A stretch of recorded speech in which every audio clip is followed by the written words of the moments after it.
thunderstorm warning for northwestern Grant County in southwestern Wisconsin, southeastern Crawford County in southwestern Wisconsin, until 4:30 p.m.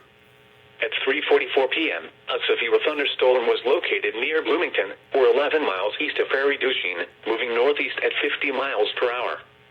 Expected hazards include 60 miles per hour wind gusts and quarter-size hail. This is a radar-indicated threat. The following impacts are expected. Hail damage to vehicles is expected. Expect wind damage to roofs, siding, and trees. This severe thunderstorm will be near Boscobel around 4:05 p.m. Other locations impacted by this severe thunderstorm include Wazeca, Highway 61 in County T, Worley, Plugtown, Harris Ridge, Highway 60 and 61 in County Roads K and T. A tornado watch remains in effect until 10 p.m. for southwestern Wisconsin.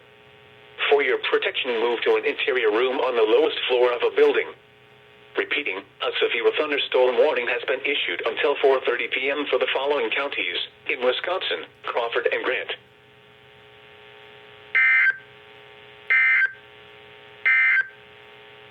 You are listening to